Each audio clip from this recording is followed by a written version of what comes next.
Olá, prezado ouvinte. Seja bem-vindo ao canal Vox Chart. No capítulo anterior de Drácula conhecemos o jovem advogado inglês Jonathan Harker em sua viagem à Transilvânia em decorrência de negócios com o Conde Drácula. Depois de uma longa viagem com algumas passagens sombrias, Jonathan chegou ao castelo de Drácula. Nesse vídeo, faremos a leitura do segundo capítulo do livro, continuando a narrativa de Jonathan Harker que chegou ao castelo do Conde Drácula. Pronto para continuar esta jornada assustadora na obra de Bram Stoker? Então, já deixa o like no vídeo, se inscreva para ser notificado dos próximos capítulos, e vem comigo!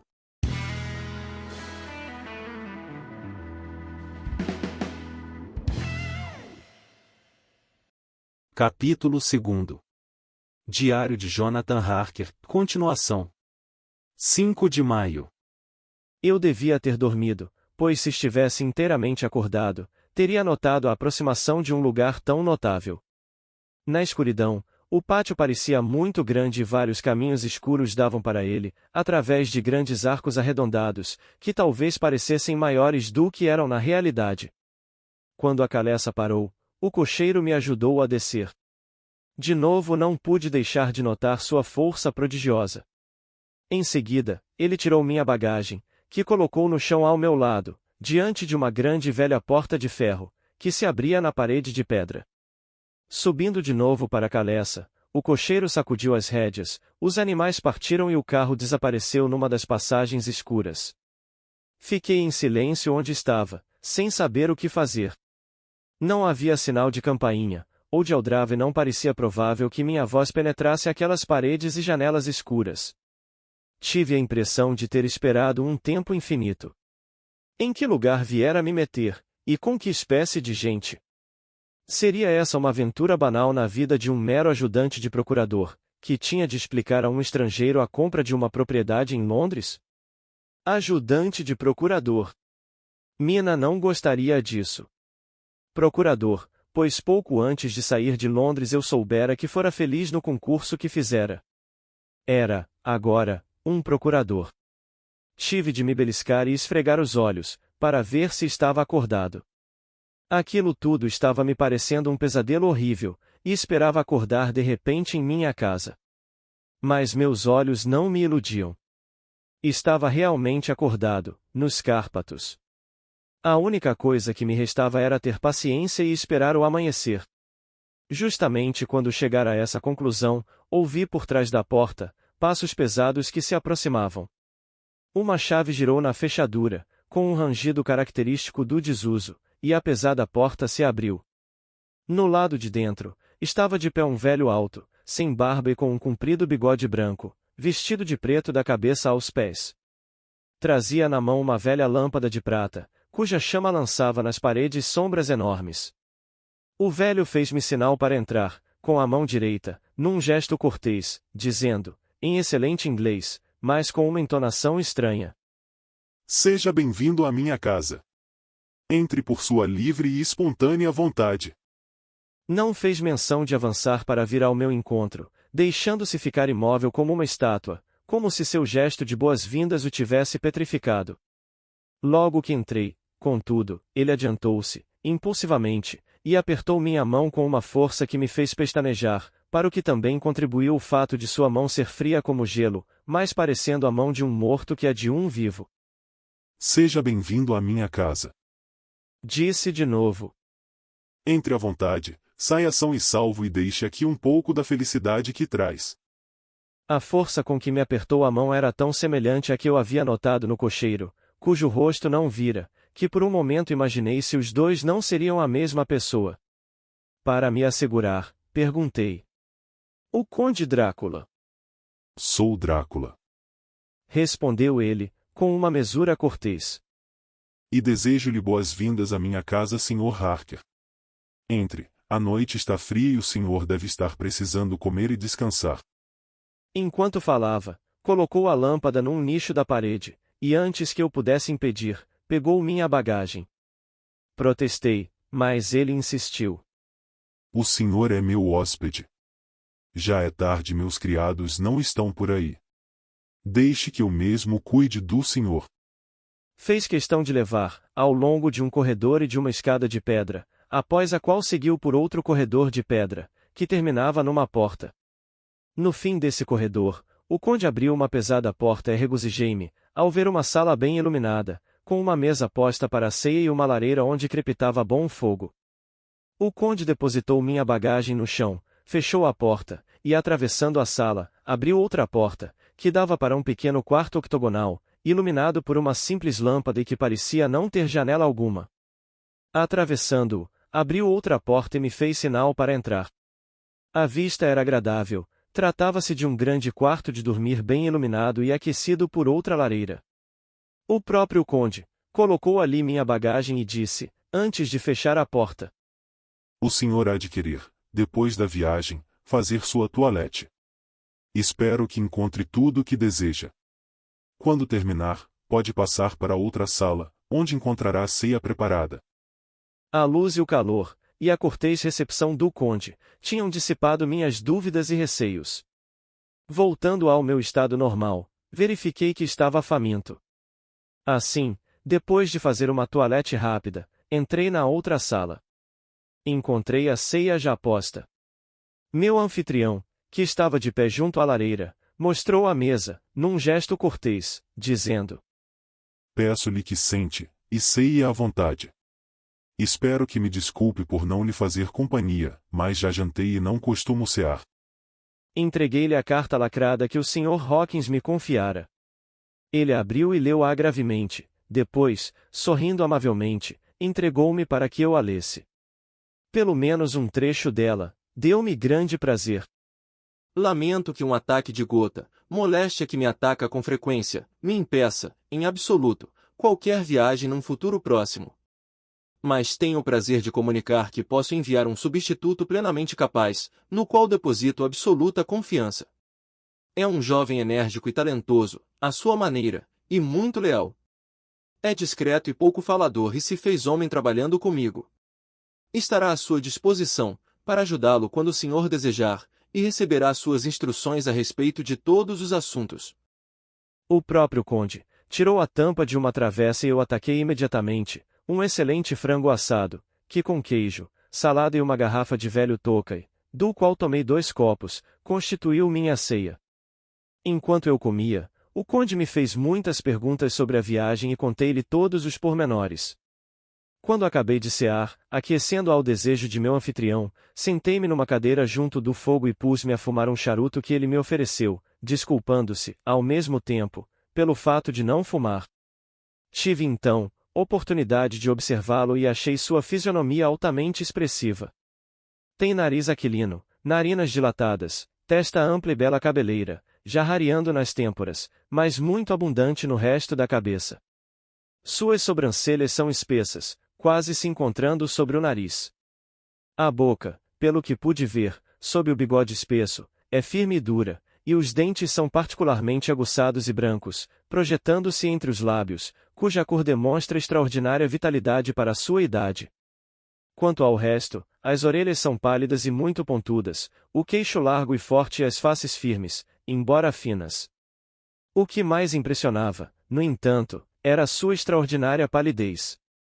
Até então, eu tinha notado as costas de suas mãos, que tinham me parecido brancas e finas.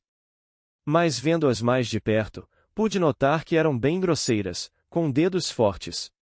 Por mais estranho que pareça, as palmas das mãos tinham cabelos. As unhas eram compridas e finas, terminando em ponta. Como o conde se curvasse sobre mim, encostando-me as mãos, não pude conter um tremor. Talvez tenha sido por causa do seu mau hálito, mas o fato é que me dominou uma horrível sensação de náusea, que não pude esconder. O conde notou-a, evidentemente, e recuou, e com uma espécie de sorriso que deixava ver melhor seus dentes salientes, sentou-se de novo, do outro lado da lareira. Ficamos em silêncio durante algum tempo.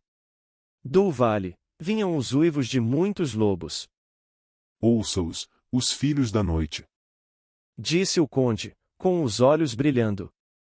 E notando, sem dúvida, minha estranheza, acrescentou: Que música fazem!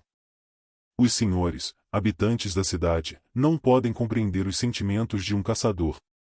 Pôs-se de pé, depois acrescentou: Mas o senhor deve estar cansado. Seu quarto já está arrumado e amanhã poderá dormir até a hora que quiser. Tenho de me ausentar durante toda a tarde. Durma bem, portanto, e tenha sonhos agradáveis. E com uma mesura cortês, abriu-me a porta do aposento octogonal, e entrei em meu quarto. Perturba-me um mar de contradições. Duvido, tenho medo, penso coisas estranhas que não me atrevo a confessar a mim mesmo. Deus que me proteja, ao menos para o bem daqueles que me são caros. 7 de maio. Descansei bastante nestas últimas 24 horas.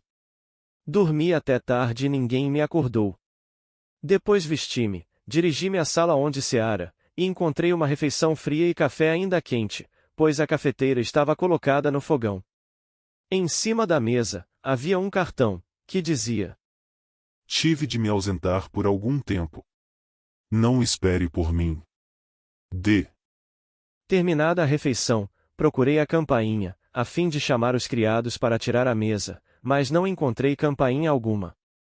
Havia naquela casa algumas deficiências esquisitas, em contradição com as provas de riqueza que a cercavam.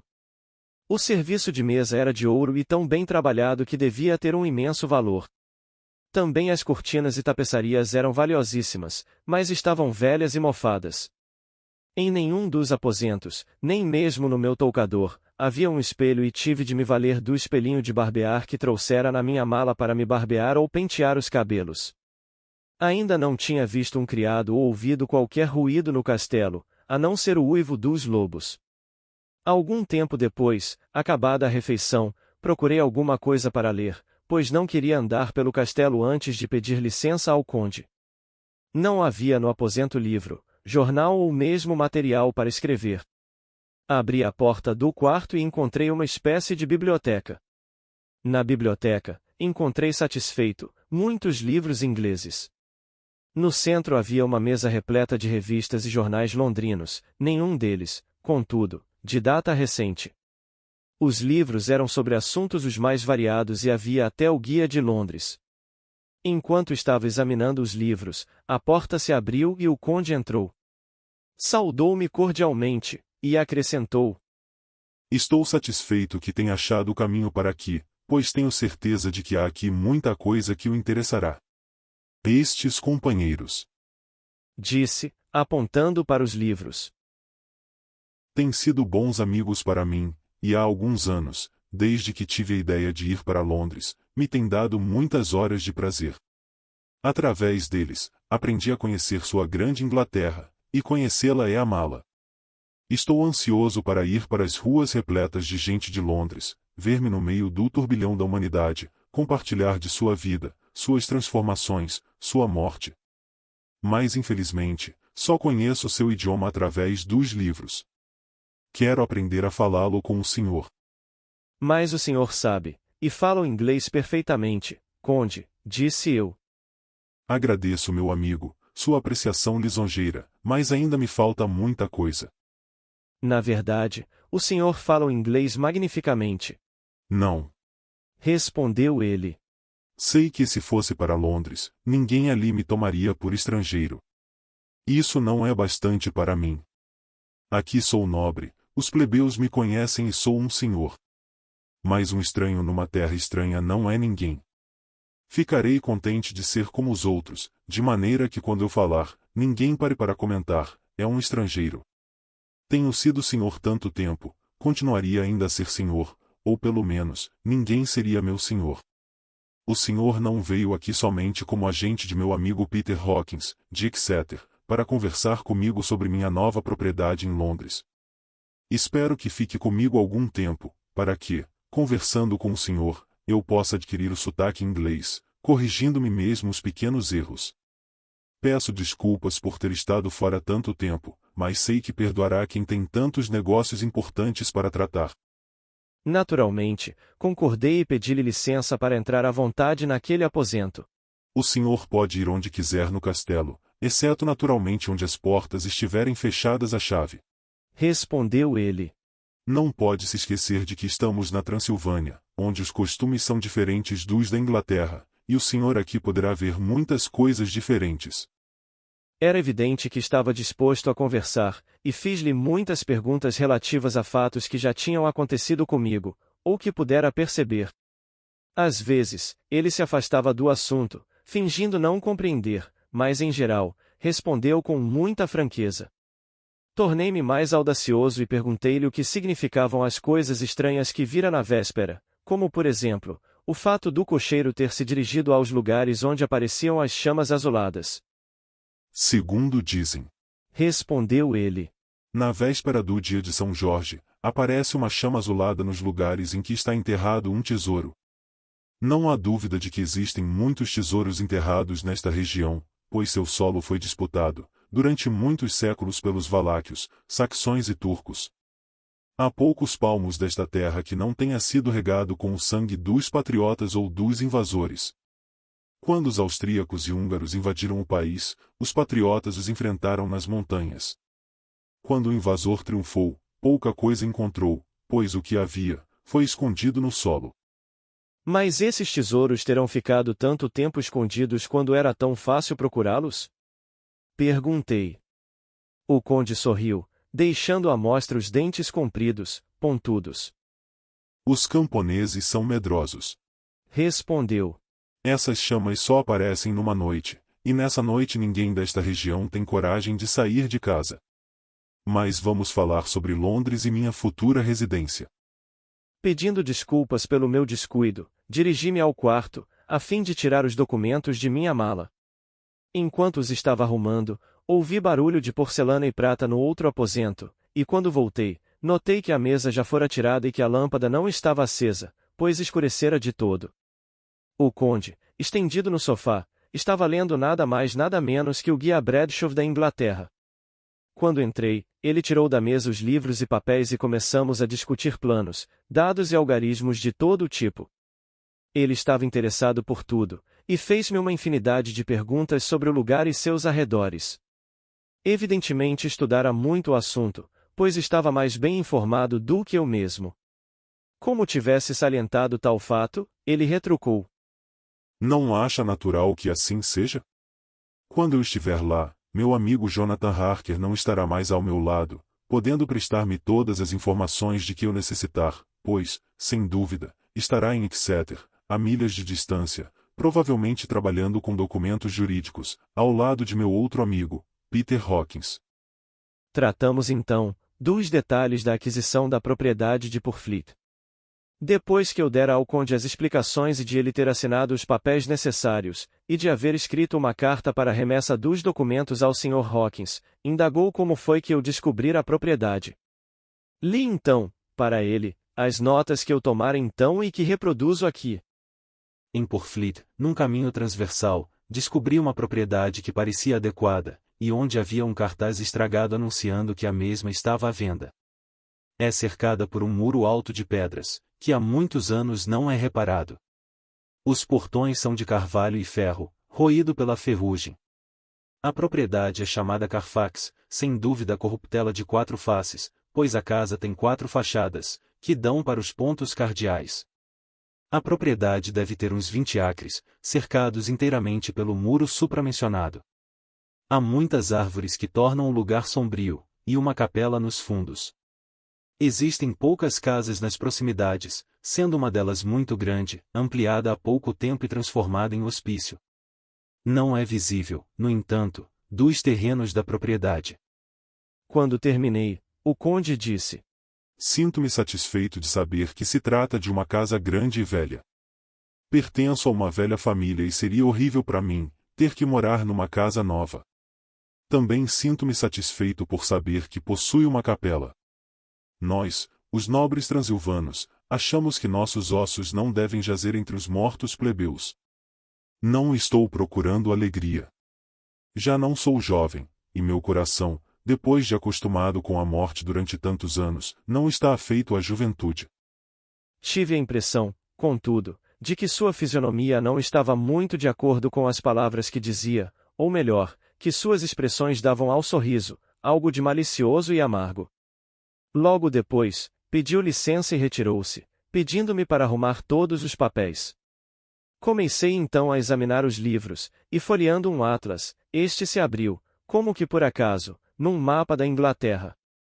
Debruçando-me sobre ele, vi que havia 3 localidades com um pequeno círculo feito à tinta. Note, uma delas, era a leste de Londres, precariamente onde ficava a nova propriedade do conde. As 2 outras eram em Exeter e Whitby, na costa de Yorkshire. Passara-se quase 1 hora, quando o conde voltou. Sempre metido com os livros. Disse ele. Já é madrugada de novo. Não devia tê-lo feito ficar acordado até estas horas. O senhor deve tornar menos interessante sua conversa sobre minha nova pátria, a Inglaterra, para que eu não me esqueça de que o tempo voa. E com uma mesura cortês, retirou-se. Fui para o meu quarto e abri as cortinas, mas havia pouca coisa para ver. A janela dava para o pátio e a única coisa que vi foi o céu cinzento. Assim, tornei a fechar as cortinas e tratei de tomar estas notas no meu diário. 8 de maio. Começo a recear, quando escrevo este diário, que esteja me tornando muito vago, mas sinto-me satisfeito por ter anotado os pormenores desde o princípio, pois há algo de tão estranho nesse castelo que não posso deixar de me sentir inquieto. Antes já estivesse fora dele, ou nunca nele tivesse entrado. Talvez essa estranha existência noturna esteja me afetando, mas apenas isto. Se pelo menos eu tivesse alguém para conversar. Só tenho o conde com quem conversar, e ele. Receio ser a única alma vivente neste castelo. Sejamos mais prosaicos tanto quanto os fatos podem ser, isso me ajudará a suportar a situação e a imaginação não me atormentará. Se isso acontecer, estou perdido. Dormi apenas algumas horas. Quando me meti na cama, vendo que não conseguiria dormir mais, levantei-me. Prendi na janela meu espelhinho de barbear e estava começando a fazer a barba, quando de súbito, senti que me seguravam pelo ombro, e ouvi a voz do conde dizer: Bom dia. Fiquei surpreso, pois me intrigara o fato de não tê-lo visto entrar, quando todo o aposento por trás de mim estava refletido no espelhinho. Na minha excitação, cortei-me ligeiramente com a navalha, mas no primeiro momento, não notei o fato. Tendo respondido à saudação do conde, tornei a olhar para o espelho, para ver como me enganara. Desta vez, não podia haver erro, pois o homem estava junto de mim, e eu podia vê-lo sobre meus ombros, mas sua imagem não estava refletida no espelho. Todo o quarto por trás de mim aparecia no espelho, mas não havia sinal de homem algum, a não ser eu. Era surpreendente tal fato, surgindo após tantas coisas e aumentando a inquietação que eu sempre sentia perto do conde. Mas naquele instante, vi que o corte sangrara um pouco e o sangue escorria-me pelo queixo. Abaixei a navalha e virei-me procurando alguma coisa para o sangue. Quando o conde viu meu rosto, seus olhos chamejaram com uma fúria demoníaca, e de repente, ele estendeu as mãos para agarrar-me o pescoço. Virei-me, e sua mão tocou o rosário que prendia o crucifixo. Isso acarretou uma mudança instantânea nele, pois a fúria passou tão rapidamente que mal pude acreditar que tivesse ocorrido. Tome cuidado para não se cortar. Disse ele. É mais perigoso do que pensa, nesta região.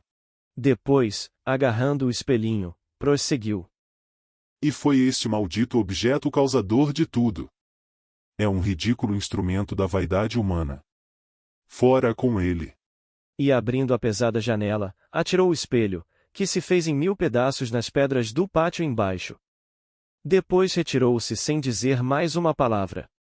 Foi uma coisa muito desagradável, pois não sei como vou fazer a barba, a não ser que a caixa do meu relógio ou o fundo da bacia de barbear, que felizmente é de metal, sirvam de espelho. Quando cheguei à sala de jantar, a refeição matinal estava posta, mas não consegui encontrar o conde em lugar algum. Assim, comi sozinho. É estranho ainda não ter visto o conde comer ou beber.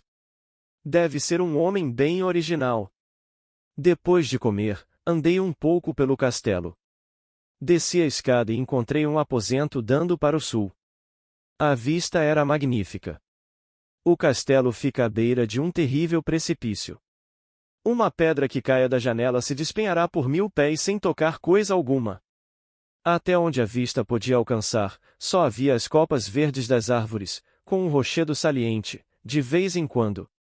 Aqui e ali, viam-se fitas prateadas de rios serpenteando através da floresta, em ravinas profundas. Continuei a examinar o castelo. Portas por toda a parte, e todas fechadas e trancadas.